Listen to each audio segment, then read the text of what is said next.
디모데후서 2장 20절로 22절까지의 말씀입니다. 큰 집에는 금그릇과 은그릇뿐 아니라 나무그릇과 질그릇도 있어 귀하게 쓰는 것도 있고 천하게 쓰는 것도 있나니 그러므로 누구든지 이런 것에서 자기를 깨끗하게 하면 귀히 쓰는 그릇이 되어 거룩하고 주인의 쓰심에 합당하며 모든 선한 일에 준비함이 되리라.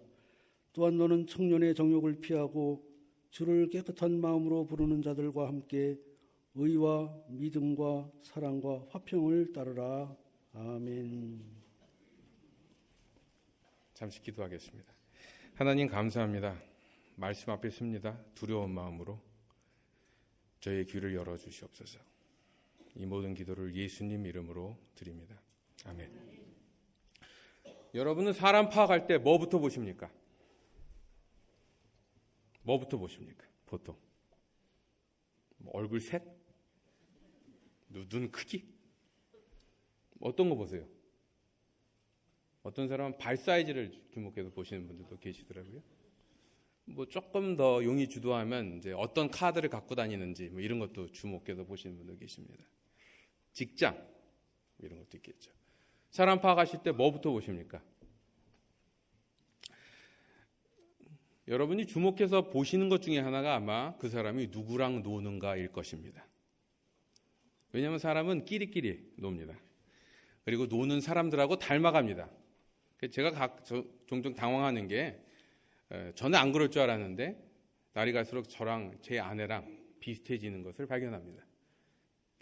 막 서로 싸우면서도 닮아가는 것 같아요. 그래서 나는 어떤 삶을 살길 원하는가 이 질문을 던질 때 우리는 반드시 해야 될 질문이 하나 더 있습니다.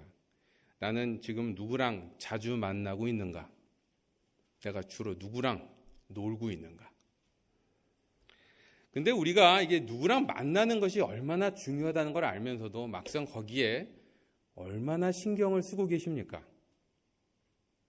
지금 어떤 사람을 만나고 있는지, 그 만남을 위해서 뭘 하는지에 대해서 막 많이 고민하십니까? 별로 그렇지 못한 것 같습니다.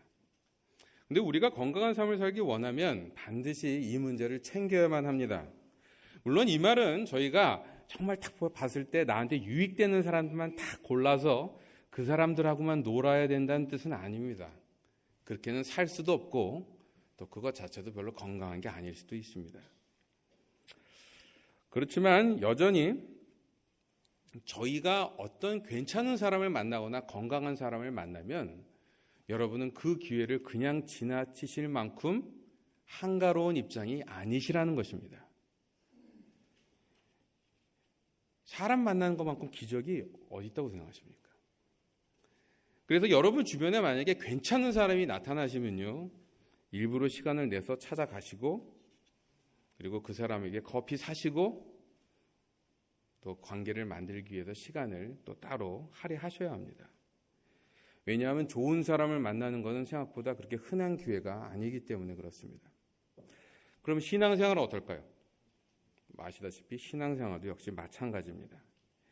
우리가 어떤 종류의 신앙인들과 같이 보내느냐에 따라서, 주로 시간을 보내느냐에 따라서 우리의 신앙의 모양이, 성격이 영향을 받습니다. 그래서 우리가 만나는 사람들, 다시 말해 영적 교제, 그리고 그런 사람들의 모임, 영적 공동체라고 하는 게 그래서 중요한 것입니다. 물론 이제 이런 불평들이 있죠. 목사님, 그 내용들을 모르는 건 아닌데 사실 이렇게 존경할 만한 사람을 찾기가 쉽지 않습니다. 배울 만한 사람들이 잘 없어요. 근데 여러분, 여기서 다행스러운 메시지는 이것입니다. 우리 신앙인들은요, 사람을 만날 때 나와 그 사람만의 관계로 끝나지 않습니다. 여기에 삼자가 껴요. 항상 그리스도인의 관계는 삼각관계입니다. 누가 하나 더 끼죠? 믿는 자가 2사람 이상 모이기만 하면 나타나시는 무서운 스토커가 계십니다. 바로 성령 하나님이십니다. 우리 사이에 끼세요. 그래서 우리가 비록 일반 관계에서는 서로에게 상처될 수 있고 아픔받게 될 수 없고 짐받게 될 수 없는 그런 우리 각자의 한계와 문제들을 가지고 도리어 그 성령께서 역사하시는 순간부터 그 사람을 더 케어해야 되는 동기가 되기도 하고, 누군가를 품어줄 수 있는 여유가 되기도 하고, 또 그 사람의 단점, 나의 단점을 통해서 서로가 배워가는 일들이 벌어지기도 합니다. 우리의 관계는 항상 삼각관계다. 그런데 여러분, 이 시대의 비극은 우리가 이런 성령께서 우리 관계 사이에 껴있다는 것을 경험하기가 쉽지 않다는 것이고, 그리고 이것이 사실 교회 안에서도 종종 발견되는 문제들이라는 거예요. 왜냐하면 사실 교회에서도 보면 사람들이 다들 괜찮은 척 해야 될 것 같은 프레셔 있지 않습니까? 우리 아이들은 공부도 다 잘하고, 우리 집에는 문제도 하나 없고, 우리 부부는 절대로 싸우지도 않고, 모든 게 퍼펙트한 것처럼 우리가 말하고 행동해야 될 것처럼 느껴질 때가 많습니다. 근데 성령께서 우리의 관계에 들어오신다는 것은요, 성령의 가장 중요한 역할 중에 하나가 나타나는 것을 의미합니다. 뭐요? 우리를 자복케 하는 영입니다. 우리의 문제와 모순과 아픔들을 있는 그대로 우리가 털어놓을 수 있는 용기가 성령과 함께 있는 사람에게는 가능합니다. 그리고 거기서 끝나지 않아요. 성령은 뭐 하시는 영이죠? 우리를 회복해 하시는 영입니다. 그래서 아프고 고민하고 실패하는 사람들의 이야기들을 듣고, 어떻게 넌 그럴 수 있어? 정말 한심해. 네가 잘못해서 그런 거야. 이렇게 얘기하지 않습니다. 성령이 같이 하면요, 같이 아파해요. 같이 울어주고요. 그리고 그 사람들에게 하나님께서 약속하신 약속을 같이 얘기해 줍니다. 여기서 포기할 필요 없습니다. 상황을 보고 치이실 필요 없어요. 하나님께서 우리의 동역자가 되십니다. 바라기는 이러한 성령이 항상 여러분과의 관계 속에 끼어 계실 수 있는 우리 영락교회 성도들이 되시길 주님의 이름으로 기원합니다. 오늘 본문은 14절부터 26절에 이어지는 전체 단락의 일부입니다. 성경을 펴놓으시는 편이 아마 안전하실 것입니다. 계속 볼 거기 때문에. 우리가 보는 이 성경책 전체, 그러니까 이 서신 자체는 디모데후서라고 하는 서신입니다. 디모데후서는 말 그대로 사도 바울이 디모데라고 하는 사람에게, 특히 이제 목회자로 준비되는 사람이었는데, 이 사람에게 어떠한 사역을 해야 될지를 권면하는 내용이 등장합니다. 그래서 그냥 보면은 이것은 이건 뭐 목회자들이나 영적 지도자들한테만 하는 얘기가 아닐까라는 오해를 할 수도 있어요. 그렇지만 문제는 이 디모데후서는 우리 모두에게 하는 얘기들이 담겨 있습니다. 어떤 면에서요? 비록 디모데후서에 나와 있는 이야기들은 보다 책임을 많이 가진 사람들에게 도전하는 면들이 있긴 하지만, 우리가 어떤 직분을 갖고 있던 어떤 포지션에 있던 간에 모든 성도, 다시 말해 그리스도를 쫓으려고 결단한 모든 사람들은 똑같은 소명을 갖고 있기 때문에 그래요. 똑같은 임무를. 어떤 임무요? 복음을 전하고 가르치는 일이에요. 그거는 우리 모두가 해야 되는 일들로 부름을 받은 것입니다. 그리고 많은 사람들이 오해하는 것처럼 복음을 전한다 그러면 전도 대잔치 때 우리 옆집 사람들을 잘 얘기해서 그 자리에 데리고 와서 잔치상에 앉히는 것만 일이 아닙니다. 마태복음 28장 우리가 그레이트 커미션이라고 하는 선교 대사명에도 나오지만, 하나님의 말씀이 전파된 것들 가지고 우리의 역할이 끝나지 않고요, 그것이 제대로 이해될 수 있도록 설명하고, 그것이 그들의 삶 속에서 제대로 뿌리 내릴 수 있도록 격려해주고 도와주고 케어해주고 신경 써주는 일까지도 패키지로 가도록 요구받습니다. 그런데 보통 우리는 그 일을 누가 한다고 생각해요? 목사님이 하신다고 저런 생각하잖아요. 아닙니다. 목사님은 여러분이 그걸 할 수 있도록 도와주시는 분이고요, 이 일 자체는 저를 포함한 모든 사람들이 당연히 해야 될 일이다 하는 것입니다. 바로 이 점 때문에 또 대상도 마찬가지예요. 그 대상이 무슨 특별한 전도 대상자만 있는 것이 아니라 제가 매일 만나는 저희의 아내와 남편이 대상일 수도 있고, 말 절대로 안 듣는 우리 자녀가 될 수도 있고, 그리고 나랑 아무 상관도 없고 영어 때문에 잘 통하지도 않는 옆집 브라운 씨가 될 수도 있습니다. 중요한 것은 우리는 복음을 전하고 나누고 뿌리 박히게 하는 일들에 모두 소명을 받은 사람들이라는 것입니다. 그래서 오늘 본문은 바울에게 이러한 소명을 받은 사람, 다시 말해 복음을 전하고 복음이 제대로 뿌리 내릴 수 있도록 돕는 역할을 해야 되는 모든 사람들에게 이걸 어떻게 해야 될지를 설명하는 대목이 바로 이 구절에서 등장합니다. 그리고 이 전체 단락은 크게 세 가지의 키포인트로 설명될 수 있어요.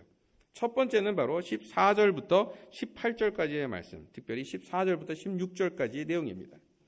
그 내용을 나중에 한번 자세히 보시면 아시겠지만 두 가지 내용으로 정리할 수 있어요. 14절부터 16절, 말다툼을 버리고 자신부터 돌아보라 라는 얘기입니다.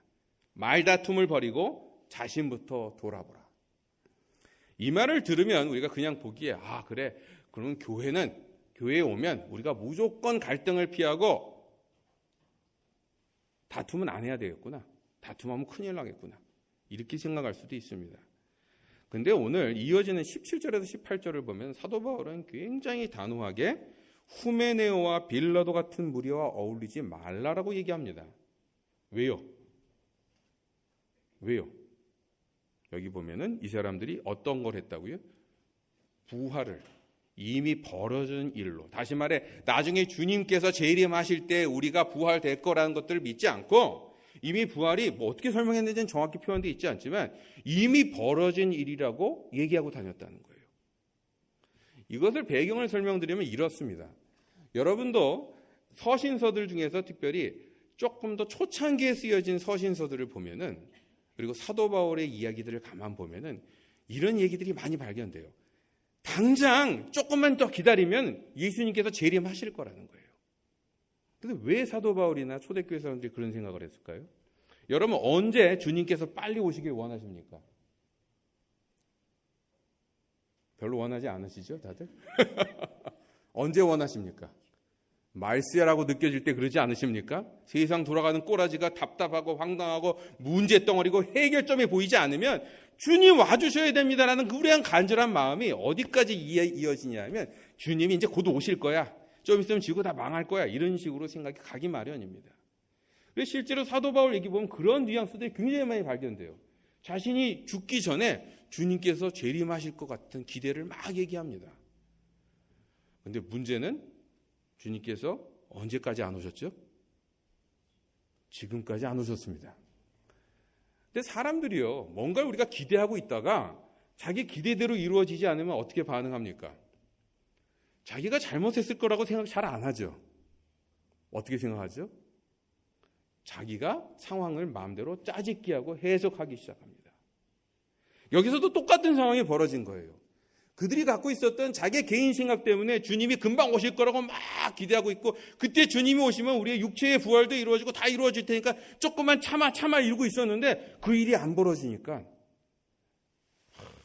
그래, 이거는 뭔가 다른 이유가 있을 거야 이러면서 도리어 원래 사도들이 가르쳐 준 것과 다른 부활의 메시지들을 만들어내는 사람들이 있었다는 것입니다. 그 사람들은 참 자기가 듣고 싶은 얘기만 들어요. 그렇죠? 옛날이나 지금이나 별로 다를 바가 없습니다. 이 점에서 사도 바울은 분명히 얘기합니다. 우리가 사도들이 전한 복음을 제대로 따르지 않는 것에 대해서는 죄송하지만 거기에는 화평이 있을 수 없어요. 거기에선 때론 인상을 찌푸리거나 단호하게 움직이더라도 관계를 끊으셔야 됩니다. 거리를 두셔야 돼요. 무조건 맞춰주고 타협하는 게 답이 아니라는 것입니다. 이 점에서 이 구절은 또한 우리에게도 똑같은 질문을 던집니다. 우리네 신앙생활이 갖고 있는 가장 중요한 기준은 바로 사도들이 우리에게 전해진 바른 복음입니다. 그리고 우리는 조금만 우리의 기대치에 벗어나도 끊임없이 그 복음을 우리식으로 바꾸고 우리식으로 짜맞추기 하고 우리식으로 재해석하는 일들을 계속하는 유혹을 받습니다. 바로 이 점 때문에 끊임없이 우리 자신에게 지금 우리가 따르고 있는 신앙의 기본들이 사도들이, 다시 말해 예수 그리스도께서 가르쳐주신 바로 그 신앙인지 다시 한번 물어보고 확인해보는 노력들을 끊이지 않고 해야 한다는 것입니다. 근데 이제 바른 것이 중요하다 이렇게 얘기 나오면 항상 또 다른 문제가 하나 더 생겨요. 무슨 문제죠? 우리가 바른 거 따질 때 주로 이 바른 것을 누구한테 적용합니까? 제 아내한테 적용하죠.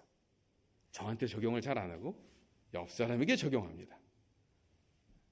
우리가 바른 거 얘기할 때는 남한테 주로 그걸 적용하죠. 여기서도 사도 바울은 분명히 얘기합니다. 바른 복음을 위해서 여러분이 깨어 있어야 되지만 그 깨인 것을 갖고 적용해야 될 가장 중요한 타겟은 누구라고요? 내 자신이라는 것입니다. 다른 사람이 아니고 내 자신이죠.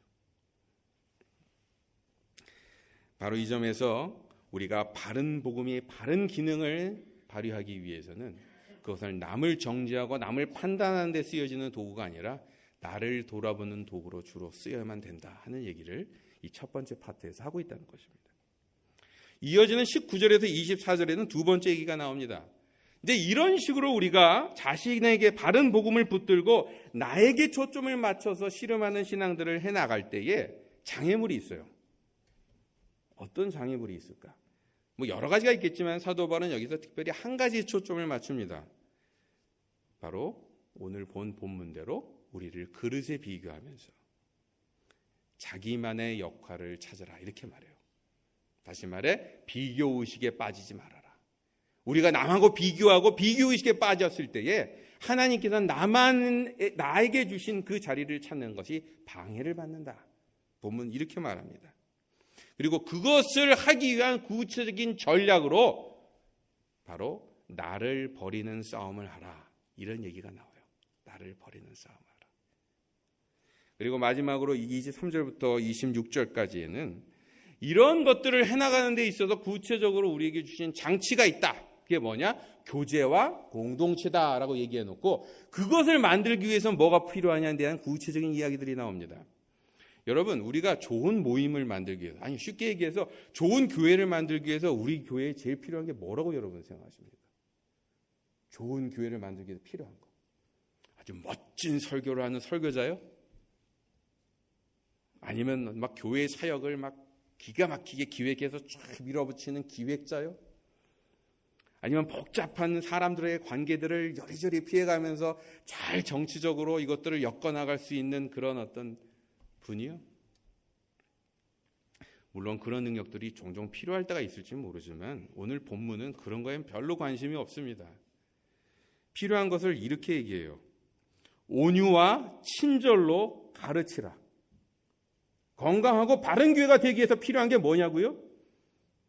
정치력도 카리스마틱한 리더도 큰 재력도 아니라요. 온유와 친절로 가르치라라고 말합니다. 온유와 친절은 무슨 태도입니까? 우리가 영적으로 약하고 부족한 사람들에게 기다려주고 참아주는 배려의 자세를 말해요.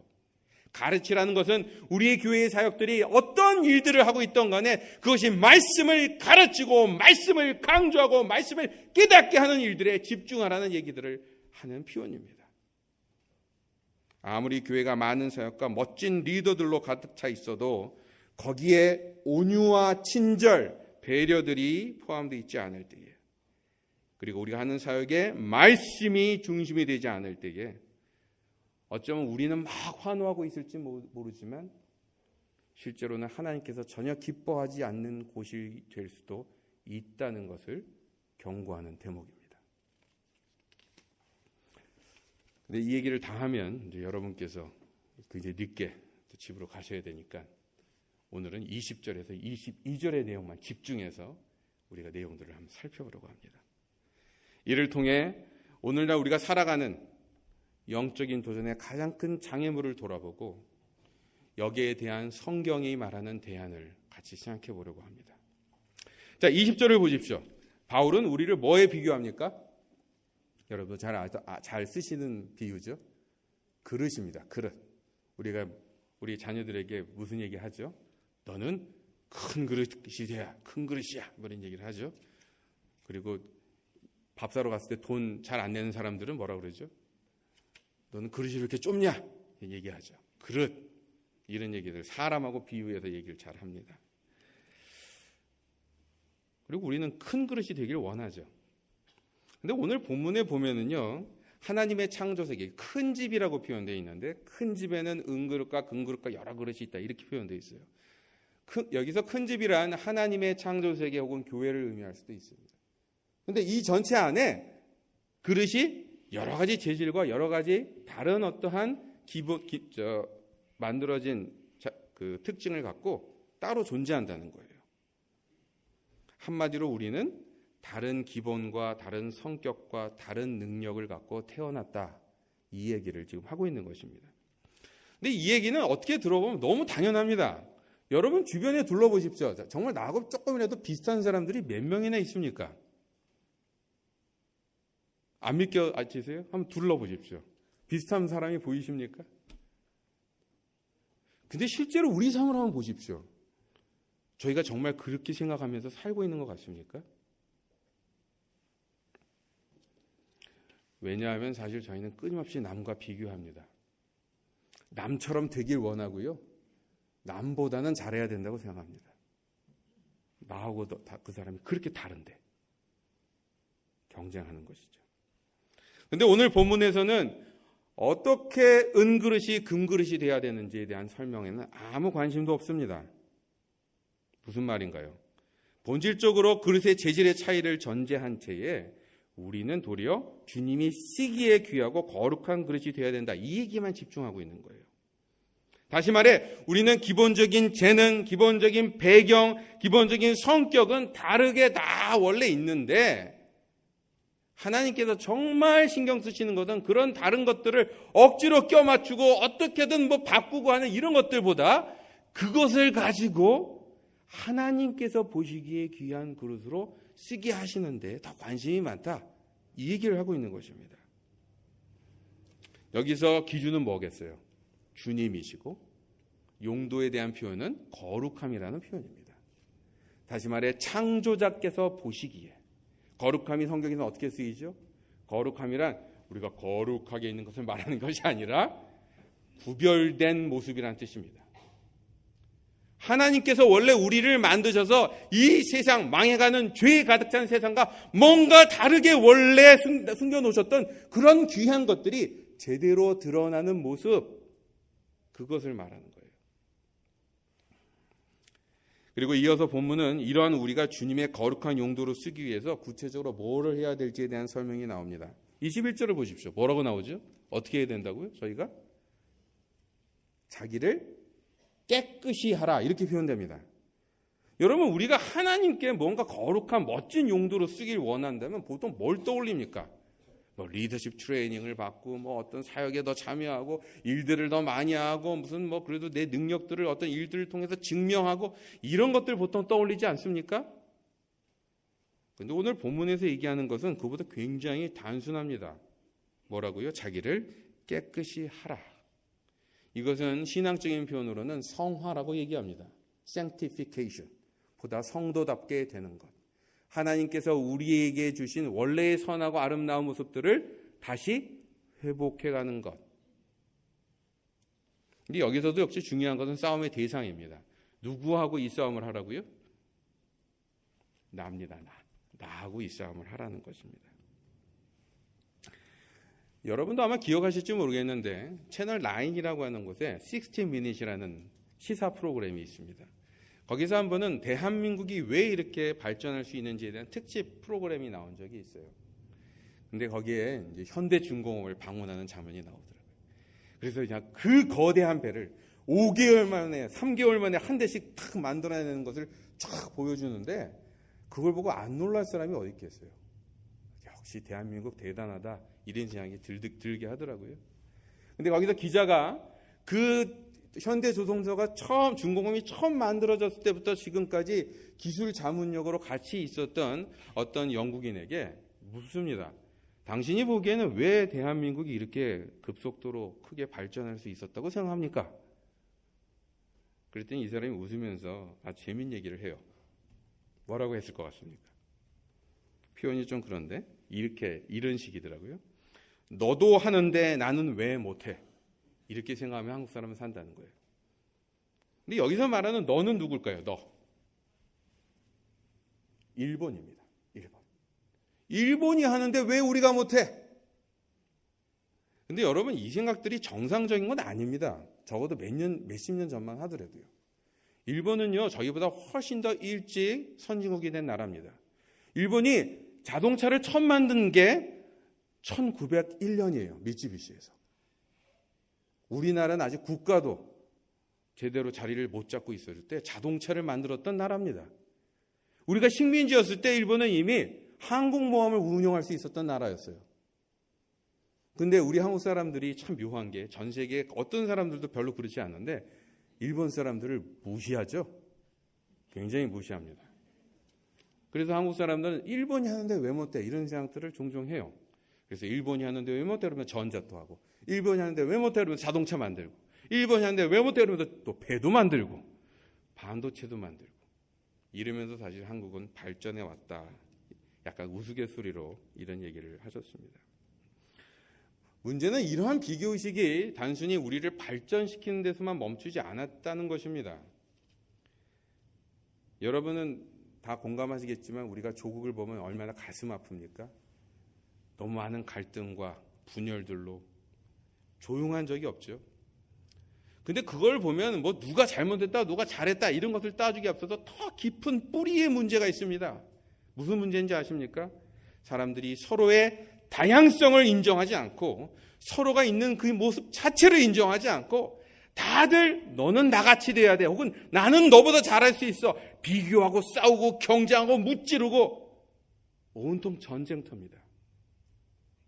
한국 사회가 만약에 서로의 다름을 인정하고 존중하는 자세들을 회복하지 않으면 제가 보기에는 누가 정권을 잡고 누가 뭘 해도 지금의 혼란들이 끝날 가능성이 없어요. 그런데 이런 모습들이 정치인들만의 문제가 아니지 않습니까? 제가 아이들을 키울 때 일반 사회, 직장에서, 길거리에서 만나는 옆집 사람과의 관계 속에서도 우리는 끊임없이 질투하고 비교하고 경쟁하고 씨름합니다. 바로 이 때문에 대한민국은 객관적으로 이렇게 많이 발전된 나라임에도 불구하고 우리는 우리보다 몇십 배로 못 사는 부탄보다도 더 행복하지 않은 백성이에요. 안타깝게도 이민사회도 다르지 않는 것 같습니다. 우리가 그대로 한국에서 있었던 모습들을 갖고 와서 그런가요? 여기 와서도 한인사회를 보면 별로 다르지 않아요. 교회들도 다르지 않을 때가 있습니다. 하나님께서 우리를 이렇게 독특하게 만드셔서 이것을 맨날 듣고 그렇게 주지하는 곳에서조차도 우리는 이 안에서도 경쟁하고 씨름하고 비교하고 열등감을 느끼고 또한 딴 사람들을 함부로 대하면서 거기서 시달리죠. 이런 우리를 향해 성경은 이렇게 말합니다. 여러분 기억하십시오. 저 사람이 할 수 있어도 당신은 못할 수 있습니다. 그런데 그것은 하나도 문제가 아닙니다. 더 중요한 것은 우리가 주님 앞에서 나와의 싸움에 집중하는 것입니다. 그거 외에는 여러분 싸움해야 될 거 하나도 없습니다. 이 얘기를 하고 있는 거예요. 세상처럼 경쟁에 못 걸지 말고 살라는 것입니다.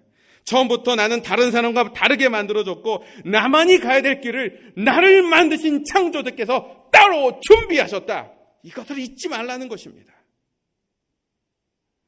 이 점을 19절 전반부에서 또 다르게 표현합니다. 여러분 한 19절 보십시오. 그러나 하나님의 견고한 터는 섰으니 인침이 있어 일렀을 때 주께서 자기 백성을 아신다 하며, 이것은 이런 말입니다. 하나님 앞에서 누가 무슨 말을 하더라도 흔들리지 않을 만큼 견고한 터, 다시 말해 나를 만드신 창조주만이 알고 있는 나만의 확실한 가치를 따로 주님께서 알고 계시다는 거예요. 딴 사람이 무슨 얘기를 하든 내가 무슨 실수를 해서 또 어떤 평가를 받든 그런 것과 상관없이 흔들릴 수 없는 나만의 고유한 가치요. 믿으십니까? 진짜 믿으십니까? 근데 문제는 저는 종종 잘 안 믿어질 때가 있습니다. 때로는 저희 아내가 저한테 구박을 할 때 저는 이제 굉장히 난 왜 이럴까 이렇게 좌절에 빠질 때도 있고, 제가 무슨 일을 하다가 잘 안 되면요 속상해서 아유 난 이것밖에 안 되는구나, 힘이 축 빠져서 정말 내가 너무 초라하게 느껴질 때도 많습니다. 근데 여러분 여기서 다시 주목해야 될 것은 자기만의 가치를 찾는 자기와의 이 싸움을 하는 방법도 말씀이 설명해 주고 있다는 거예요. 아까 뭐라 그랬죠? 자기를 찾아가는 자기를 제대로 찾아가는, 자기의 가치를 제대로 찾아가기 위해서 뭘 해야 된다고요? 자기를 깨끗이 하는 것이 필요하다. 이렇게 얘기 드렸죠? 근데 22절에서 이것을 또 다르게 표현합니다. 청년의 정욕을 피하고, 이렇게 나와요. 여기서 말하는 정욕이라고 하는 것은 여러분 무슨 불타는 욕정 이런 것들만 말하는 것이 아닙니다. 청년의 정욕이라는 것은 젊을 때 패기만만해서 갖고 있는 모든 종류의 욕망들을 다 표현해요. 여기에는 세상적으로 그럴듯하게 보이는 야망들까지도 역시 포함되어 있습니다. 저희는 종종요, 우리의 욕심도 채우고 하나님께 영광도 돌리는 것을 추구할 때가 참 많습니다. 그래서 무슨 청년 집회나 이런 데 가보면 세상적으로도 성공하고 하나님 앞에서 이렇게 신앙도 좋다는 사람들이 나와서 막 간증하면 막 열광해요. 근데 그 내용들을 종종 듣다 보면 다 그런 건 아니지만 때로는 저 사람이 자기 자랑을 하는 것인지 하나님 때문에 저렇다는 것인지 구별이 안 될 때가 너무 많아요. 그리고 도대체 저 사람이 지금 갖고 있는 저 자부심이나 감사함의 근원이 하나님이 붙들으셨기 때문에 하는 고백일까? 아니면 사람들이 인정해줘서 지금 느끼고 있는 그러한 자신감일까? 구별이 안 될 때가 많다는 것입니다. 여러분, 우리는 그래도 인정받고 성공하고 싶은 욕구를 다 갖고 있습니다. 근데 오늘 본문은 저에게 분명히 얘기해요. 우리가 정말 내 자신이 어떤 가치, 얼마나 귀한 가치가 있는 사람인지를 찾아가려면요, 내 욕망들을 어느 정도 잘 활용해라, 이게 아니고요. 어떻게 해야 된다고요? 나를 더 비우라 라고 얘기하는 것입니다. 나를 더 비우라. 여러분, 나를 비우는 것하고 자기를 찾는 것이 어떻게 연결되어 있다고 생각하십니까? 보통 우리가 자기를 비우면 어떻게 되죠? 저 사람은 꿈도 하나도 없냐, 어떻게 저렇게 매가리가 없냐, 답답하게 느껴지지 않습니까? 무능력하게 느껴질 때도 있지 않아요? 근데 본문은 이렇게 말합니다. 여러분, 내가 정말 어떤 가치를 가진 사람인지를 알기 위해서는 창조자 하나님께서 저에게 하시는 말씀, 저에게 약속하신 건 너가 어떤 사람이라고 얘기하시는 그것을 들어야만 되는데, 그것을 듣게 하는데 가장 큰 방해가 되는 것이 바로 나의 야망과 욕심이라는 것입니다. 그게 아무리 멋지게 포장되어 있다 하더라도 내가 답이고 내가 추구하는 것들이 내 삶의 해결책이라고 생각하며 살아가는 동안에는 뭘 못 듣는다고요? 하나님께서 나에게 말씀하시는 것을 들을 귀가 막혀버린다는 거예요. 우리는 노력 안 해도 우리의 야심과 욕심대로 자꾸만 끌려다닙니다. 그거 따로 챙기실 필요가 없어요. 왜? 그거는 저절로 자꾸만 그렇게 되기 때문에. 도리어 우리가 진짜 진력을 다해서 싸움해야 될 것은 바로 그러한 욕심들을 자꾸만 버리고 내 답이 정답이 아닐 수 있어라고 인정하고 하나님에게 붙들고 안 하면 내가 내 교만에 빠져서는 이거는 정답을 찾을 수 없어라고 말할 수 있는 그 씨름들이 더 필요하다는 것입니다. 자기를 비우는 거예요.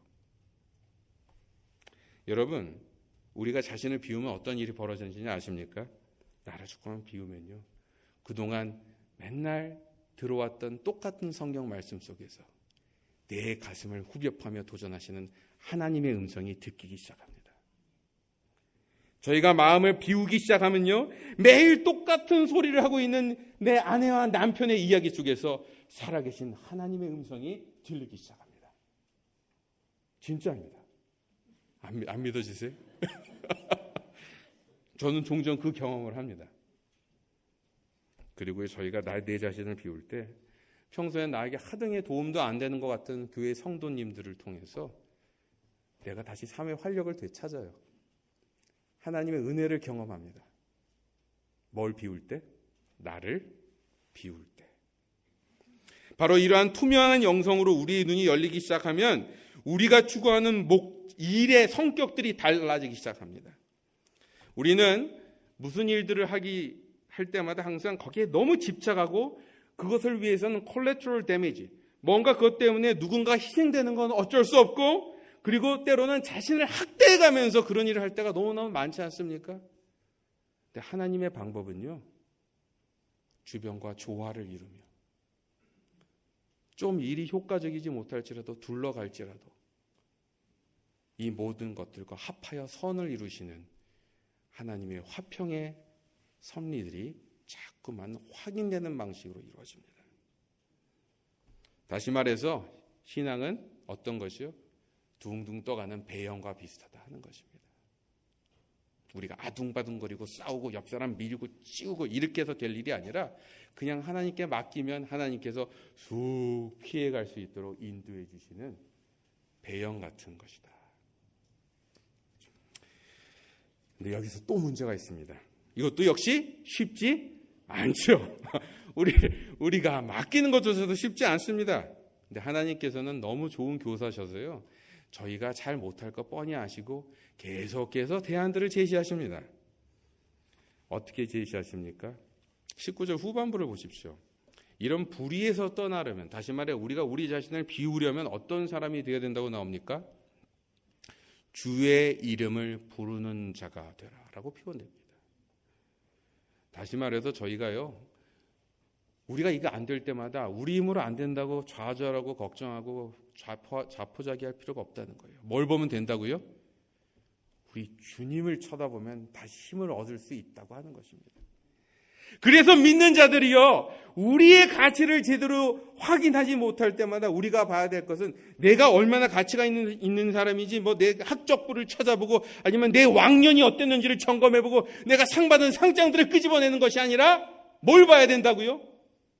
십자가를 보는 것입니다. 나를 위해서 창조자께서 포기하지 않으신 증거요. 나를 위해서 하나님께서 자신을 직접 버려서까지 희생하신 그 증거요. 그래서 우리는 그 십자가를 보면서 내가 얼마나 귀한 존재인지를 다시 한번 회복할 수 있다, 이렇게 말하는 것입니다. 바라기는 서로 이기는 경쟁에 매몰된 이 시대에 남과 경쟁하며 남을 쳐다보는 신앙이 아니라 내 자신의 성화에 집중하며 이를 통해 자연스럽게 여러분만의 가치를 찾아가시는 저와 여러분이 되길 주님의 이름으로 기원합니다. 우리가 이런 실험을 할 수 있도록 이제 주님의 이름을 부르면 된다, 이렇게 얘기만 해준 것도 정말 굉장한 축복인데, 또 하나님은 이 정도로 또 만족하지 않으세요. 2중 3중 안전장치를 만드십니다. 22절 후반에 보면 이렇게 말하죠. 주를 깨끗한 마음으로 부르는 자들과 함께 의와 믿음과 사랑과 화평을 쫓으라. 여기서 말하는 의와 믿음과 사랑과 화평은 우리가 완숙한 건강한 신앙의 어떤 아이디얼 같은 것들을 표현하는 구절이라고 보시면 됩니다. 그러니까 그런 멋진 신앙생활을 하기 위해서는 뭐가 필요하다고요? 깨끗한 마음으로 부르는 자들과 함께 하라는 것입니다. 함께. 다시 말해 교제, 공동체가 바로 우리의 씨름, 하나님의 도우심을 느끼게 하는 하나님의 가장 효과적인 도구로 주어질 것이다, 이렇게 얘기하는 것입니다. 여러분 중에서도 교육학을 공부하신 분들은 파커 파머라고 하는 사람 이름을 들어보신 적이 있을 것입니다. 이 파커 파머는 과거에 비해서 과연 우리가 왜 이렇게 교육의 위기라고 얘기를 하는지 그 질문을 하면서, 그렇다면 정말 우리가 옛날보다 더 교육시설이 정말 안 좋아져서 그런가? 아니면 교사들이 더 교육을 안 받아서 그런가? 아니면 커리큘럼이 더 부족해서 그런가? 이 질문을 해요. 여러분 어떻습니까? 과거보다 지금이 더 나빠진 것 같습니까? 저는 어렸을 때 학교 다닐 때 맨날 칠판에 있는 거 지우고 나서 그거 분필 처리하느라고 엄청나게 분필가루를 마시면서 자랐어요. 그게 애들한테 좋을 리가 있겠어요? 근데 요즘은 어떤지 아십니까? 전자식으로 하더라고요. 칙 나오고. 저는 작동도 잘 못하는데. 환경이 되게 좋아졌습니다. 교사들도요, 퀄리티가 떨어지지 않았어요. 물론 약간 좀 답답한 교사들이 있을지 모르지만 일반적으로 요즘 웬만한 교사들은 다 석사 이상의 학위를 갖고 있는 사람들입니다. 공부 적게 해서 생긴 문제가 아니에요. 그런데도 불구하고 왜 우리 현대 교육이 이렇게 위기냐는 거예요. 파커의 지적은 단호합니다. 지역사회가 교육하기를 포기했기 때문이다. 지역사회가 교육하기를 포기했기 때문이다. 이 말은 뭐냐면 여러분, 지식이나 기술은요, 인터넷 보고 책 보고 좋은 선생님한테 설명 들으면 배울 수 있어요. 그러나 그것을 정말 내 삶에 적용하는 인격이나 인내나 사람 관계나 이런 품성 같은 것은 교과서로만 배울 수 있는 것이 아닙니다. 뭘 통해서 배워요? 사람과의 관계를 통해서 배워요. 그리고 그 관계가 이루어지는 실제 장은요, 바로 공동체입니다. 작게는 가정이고요. 더 넓게는 온 사회가 그렇다는 거예요. 근데 여러분 우리 사회를 돌아보십시오. 우리 사회가 우리 아이들을 뭘로 보고 있다고 생각하십니까? 교육의 대상으로 보고 있다고 생각하십니까? 물론 그렇게 보시는 분들도 없진 않겠지만 안타깝게도 이제는 우리의 청소년들은 시장이 요구하는 아주 효과적인 혹은 유용한 커스터머들입니다. 돈 쓰는 기계들이요. 부모님한테 돈 타다가 열심히 소비하는 소비의 주요 고객들입니다. 이런 상황 속에서 온 사회가 마음을 합하여 아이들에게 뭘 가르칠까, 어떤 건강한 것을 전달할까에 대한 씨름이 없다 보니 우리가 그렇게 많은 에너지를 들어서 교과서를 멋지게 만들고 선생들을 훈련시키고 그래서 교육을 하고 있는데도 불구하고 날이 갈수록 교육의 효과들은 줄어들고 있는 것입니다. 위기예요. 그래서 교육이 되살아나기 위해서는 방법이 하나밖에 없습니다. 공동체가 다시 교육에 관심을 가져야만 된다는 거예요. 그리고 신앙도 마찬가지입니다. 신앙의 교육도 결국은 우리가 혼자서 공부하고 연구하는 것으로 끝나는 것이 아니라 그것이 제대로 나누어질 수 있는 관계와 공동체가 같이 회복될 때만이 그것이 내 것이 될 수 있고 제대로 내 삶을 바꿀 수 있다 하는 것이 말씀의 도전이라는 거예요. 그럼 그 공동체는 뭐겠습니까? 우리의 가족, 우리의 교회, 또 우리의 사회가 그럴 것입니다. 이 점에서 우리는 다시 맨 처음 이야기로 돌아갑니다. 여러분, 이러한 공동체와 이러한 관계들이 필요한데 막상 그것이 필요할 때 사용할 수 있도록 여러분은 평소에 얼마나 거기에 신경 쓰고 계십니까? 관리도 하나도 안 해놓고 내가 필요할 때 쓸 수 있다고 생각하세요? 그런 게 가능할까요? 내 옆에 있는 성도들과 내가 더 깊이 마음을 나누고 얘기할 수 있도록 시간을 내서 관심을 가지신 적이 얼마나 있습니까?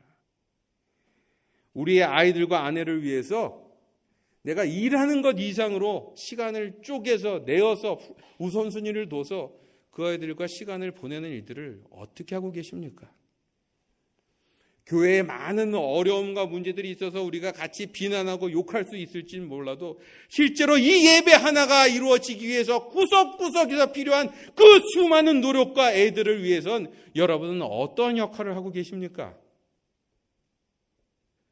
한국 사회가 문제가 많다고 막 걱정하시면서도 저희가 투표 같은 거 하라 그러면은 영사관 가서 등록하십니까?